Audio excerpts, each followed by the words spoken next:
Hello and welcome to Obinna TV. So for now, I'd like to look at a few stories. Basically, we'll start off with Eric Latiff leaving Spice FM for Nation FM. What does it mean? And then I look at former President Uhuru Kenyatta asks Gen Zs to fight for their rights. So what are the political implications for that? And then in Africa perspectives, in Africa Press Review, what the Trump 2 era means for Kenya, Africa, and the world. That is what the Trump 2 era means for Kenya, Africa, and the world. And then in ideas, I'm looking at the Harvard bombshell. Why is it that when you go to Harvard, everyone assumes that you're smart? You could just as well go to MIT, to Stanford, to Princeton, to Williams College, to Rice University.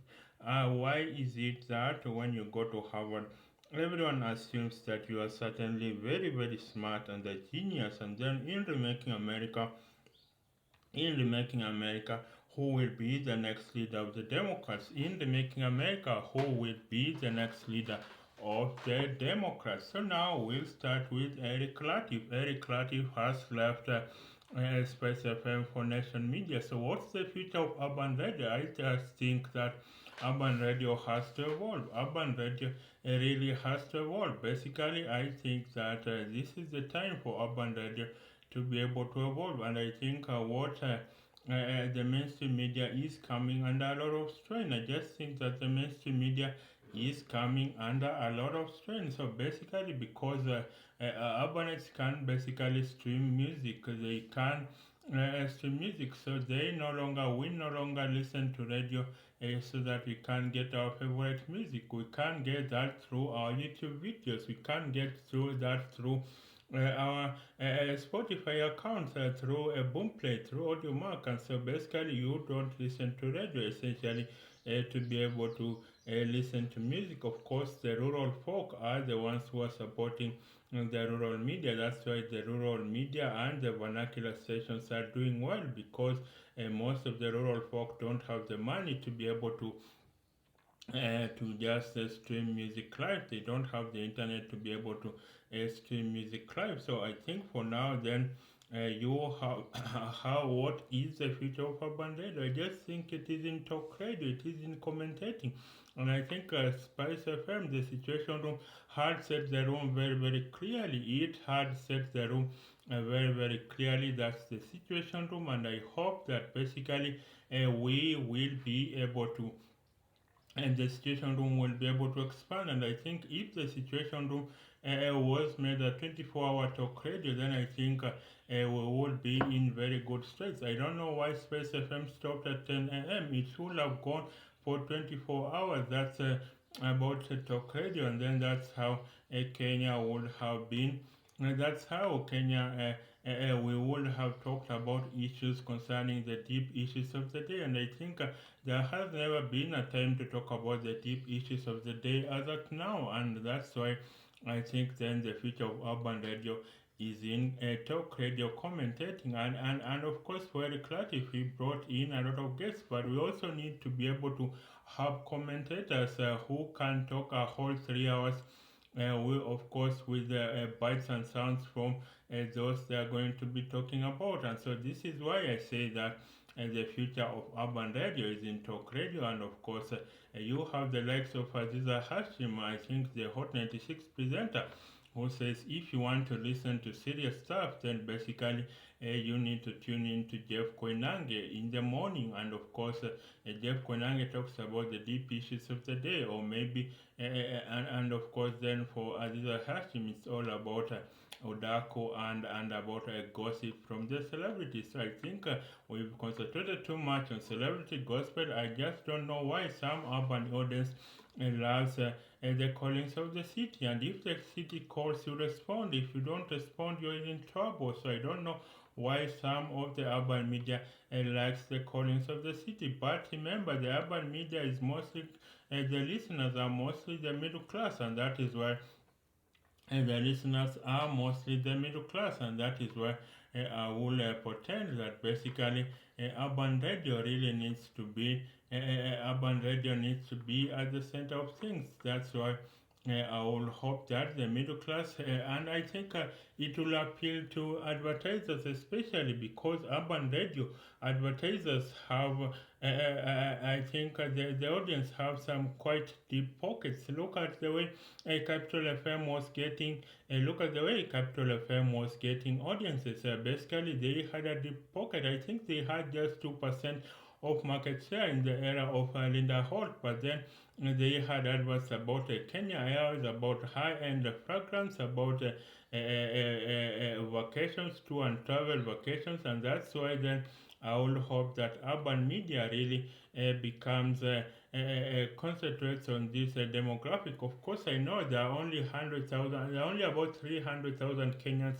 that earn over 100,000 shillings. So this is the demographic that I think a lot of advertisers want. That is, there are only about 300,000 Kenyans that earn over 100,000 shillings per month. So it's a paltry sum. So it's only this. I think they target anyone earning about 35,000 shillings. Per month, 35,000 shillings per month. I think that's what this mainstream stations target. So basically, I think it's time for urban radio to be revived. That is how we will be able to that is how we will be able to have the deep issues that are discussed. And I think in this way, then urban radio is still radio is not going to go the dinosaur way so long as it is going to give us insights. You heard the former Nation Media Group CEO Linus Gitahi saying that basically that is the media should be selling insights and not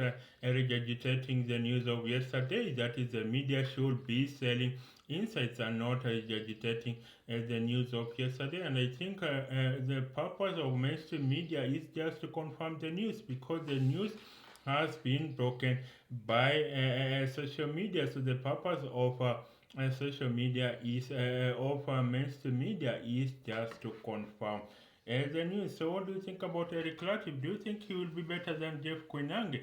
And of course, remember the other station that consumes self-branded content, that is Maina Kageni and Mwalimu Kingange Classic 105 in the morning. Of course, you have also Kiss, you have Sheila Combox and Kerry Martin. Of course, they are catering to the urban hip hop fan, but of course, then I think they don't talk about the deep issues of the day. I think for Kiss FM, they are really going through some identity crisis, because remember, they're the ones who birthed Kiss is what birthed Classic 105, but then Classic 105 ended up butchering Kiss 100. Ever since Caroline Mtoko left Kiss 100, it has never been the same again. So basically, what do you think about Eric Latiff? Do you think he will outpace? Will he? I don't know whether he will move with his whole crew.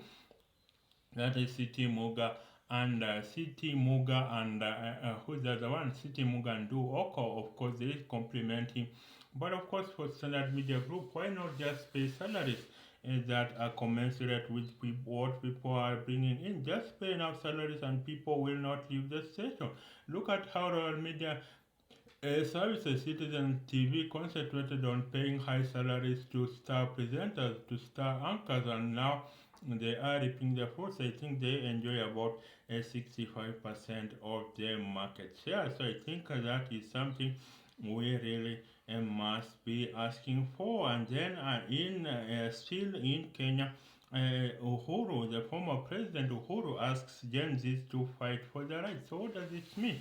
The former president Uhuru Kenyatta asks Gen Zs to fight for their rights. So does it mean a fallout with President Ruto? Does it mean that is Uhuru Kenyatta has fallen out with President Ruto? So I just think this is going to be tumultuous times for the president. Of course, you had that is yes, Justin Muturi saying that basically he is going that is the state abducted his son. It had to take a call of President Ruto to the NIS director, that is Nordin Haji, for his son abducted son to be released. So basically, who think that this is a breakup of friendship between Uhuru Kenyatta and William Ruto, and of course they are going to see this as some sort of insurgency from the former president. Remember, the Gen Zs protested and they came out with placards basically trying to say that we should be able to and trying to say that basically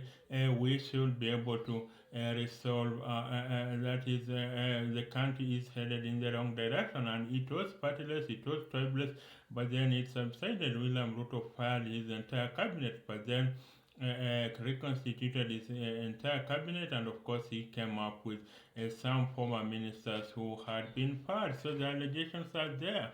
Of course, the momentum right now is not with the Gen Zs, but I think there is still online activism that is going on. Look at, for instance, emails that were sent to the Netherlands monarchy, basically trying to dissuade them from making an official trip to Kenya. So basically, you have Kenyans online that sent complaints to the Dutch Foreign Ministry saying the Netherlands monarchy should not come to Kenya. So you can see how very much the Gen Zs are active, and I think the Ministry of Education has come out to basically say that this is ruining the country's reputation. Online activism is ruining the country's reputation, and so this is something that we are going to watch out for on what the Gen Zs mean. I think this inspired the strikes by the Nigerian protest. Of course, it did not lead to a change in regime as happened in the Arab Spring, but of course, the Gen Zs are very much engaged in politics. But if you think the Gen Zs went too far, wait until Generation Alpha reaches of age. You saw that a clip where students were in a classroom saying, ngelia tuta, tutatenga, tutafanya, tutaweka mikakati. So basically, the generation alpha are going to be even more lethal. So basically, this is what the Ruto presidency must be waiting to catch up on. And then another in Africa perspectives, what does Trump's second term mean for Kenya, Africa, and the world? What does Trump's second term mean for Kenya, Africa, and the world? So, of course, Donald Trump is going to be sworn in on Monday, January 20th. Of course, maybe by the time you're watching this, it has already passed. So, Donald Trump was sworn in, will be sworn in, or has already been sworn in, depending on the time we'll be watching this clip. So Donald Trump will be sworn in on January 20th midday. By January 20th midday, he will have taken over the presidency of America. So does that mean, first of all, Donald Trump comes with the mantra America first. So for Donald Trump, he wants America to return to the global number one position. So basically, they are saying they will achieve peace through strength. That's what the foreign policy of America is going to be about, achieving peace through strength. So basically, for Donald Trump, for his administration, they want a strong America to be the one to guarantee peace in the world. So basically, already Trump is crediting the ceasefire in the Middle East as his own undertaking. That is what Donald Trump is crediting. He is crediting the ceasefire in the Middle East as an achievement by his yet to be inaugurated administration. So basically, Donald Trump is peace through strength. That's the foreign policy that Donald Trump is going to pursue. And remember, Donald Trump had said that, not Donald Trump actually, but a BBC commentator had said that the biggest foreign policy challenge of America are its own internal challenges. That is, the biggest foreign policy challenge of America are its own internal struggles. You have racial fault lines, you have a disappearing middle class, you have a democracy that is wobbling, and basically remember that those who voted against Donald Trump, it was that Donald Trump will basically will do away with the constitutional guardrails that underpin democracy. So they fought against that. Those who fought against Donald Trump say Donald Trump will do away with the constitutional guardrails that underpin the American democracy. So that's what those who fought against Donald Trump thought. Basically, that's what Kamala Harris. But those who voted for Donald Trump thought that America would be, I think, a country on the right economic trajectory. So basically, those who fought for Donald Trump thought that America would be a country on the correct trajectory. So basically, this is a time for America to reflect what does it mean to be a country. But of course, for some, it will be a shift of America to the right. That will be a shift of America to the right. So basically, I think America will want to pull off engagements with the rest of the world. It will be isolationist, basically because it wants to concentrate on its own internal challenges. That is, America wants to concentrate on its own internal challenges. So basically, I think they will be trying very hard to be able to. I think they will be trying very, very hard to be able to have an America that is very much a strong country. Remember, Donald Trump said he admires dictators. That's what he said. Donald Trump said he admires dictators, and of course, he admires people such as Putin, such as Kim Jong Un of North Korea, and this is something that is making Americans to be wary of what next for America. Of course, you have Democrats saying they will ensure they Trump-proof America. So, what does Trump-proofing America means? It means that they will try and hedge off the influence of Donald Trump. And so maybe you have Pete Buttigieg in an appearance at the Harvard Institute of Politics saying that they will Trump-proof America. So basically, Trump-proofing America is about concentrating not on national politics only, but on state and local politics. They say that is where Trump-proofing America will occur. That is where Trump-proofing America should be concentrated on. So basically, we'll see how Trump-proofing America. But remember, Africa really is a footnote in America's foreign policy. Really, it's just that. It doesn't matter whether it is a Republican administration or whether it is a Democrat administration. Africa really is a footnote in the foreign policy of America. We don't contribute that much to America's hegemony in the world. So basically, for America, Africa is an aid and humanitarian hotspot. That's just it. That is, Africa is an aid and humanitarian hotspot for America. So basically, we are not a trade and investment destination. It's not like China, where America is looking at a rival, at a competitor, where it's looking to manage competition for Africa. It's just how much aid do we need to give these forsaken people. That's the foreign policy of America. That is how much aid do we give these people, and that's why then Africa is just a footnote to America. And this is why then we need to be able to think clearly of what kind of Africa we portray to the world. Of course, there will be a GOA, Africa Growth and Opportunity Act, in which certain products from Africa, like textiles, would access American market almost for without being taxed. So basically, that is a GOA. But remember, Donald Trump will institute a series of tariffs on manufactured goods, a series of tariffs. So basically, what will that mean? Basically, of course, some people don't agree that tariffs help a country at all. I think you have, a contributor to the Brian Kilmeade show on Fox News saying that countries don't trade with each other. That is, countries don't trade with each other, but companies do. So basically, companies are going to find cheaper ways to be able to trade with each other, and so that is why then for Donald Trump, it is going to be about the trade tariffs, and I don't know how it is going to affect Africa, but this is something that we will be keeping an eye on. This is something that I think we will be keeping an eye on. So that's about the trade tariffs that will constitute will be against and that is the tariffs that Donald Trump has instituted. And then I will move over to ideas. In ideas, what does it mean by the Harvard bombshell? That is, in ideas, what does it mean by the Harvard bombshell? So basically, you could just smart. You could just be as smart and attend Williams College, attend Rice, attend the University of Michigan, attend Princeton, attend Harvard.